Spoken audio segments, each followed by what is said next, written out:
Well, at present, our sports and leisure offer is delivered with a mix of externally commissioned and contracted services, and then some services that we deliver in-house. What we're proposing to do is deliver all of our services externally through a mixed economy of public, private and voluntary sector organisations, so we won't be delivering any services in-house going forward.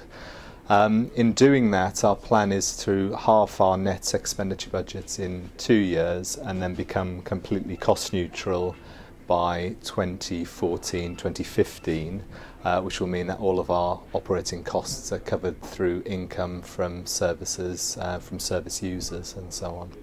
So it's a very ambitious programme. It's quite a large savings target attached to that, but equally it's very exciting. It's about doing things differently rather than reducing services significantly. It's about doing things in a different way, more efficiently, and making better use of the provider network we work with already.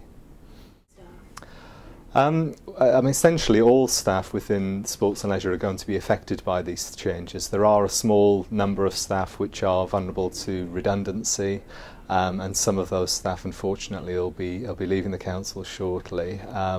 That is very unfortunate, but equally it's unavoidable given the financial challenge and some of the specific reductions we've had with certain external funding agencies, which in turn affected specific programmes.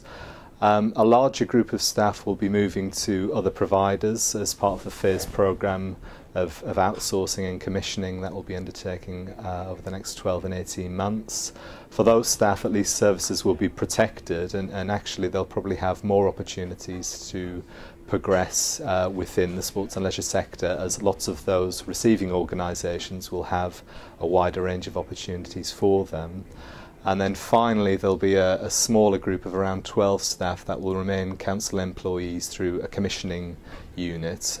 Their role is going to be very outward facing. It's going to be about engaging with providers and making the best opportunities for residents and service users to take part in sport and physical activity or to go on and progress at the highest level. I think generally speaking the proposals for everyone are going to be very positive. In the long term, it's going to benefit staff because we're going to be protecting services rather than making significant reductions. It's going to benefit providers because they'll have a wider range of opportunities to deliver services which we currently deliver in-house. They'll also benefit from the dedicated support services through the commissioning unit, so that'll be Westminster Sports Unit colleagues and others providing a very dedicated role to support providers to help them to become more sustainable going forward, and that in turn will then help residents to have more opportunities, so a wider range of quality sports and leisure providers will be available to them, which will hopefully provide a wider range of opportunities for residents and service users as well.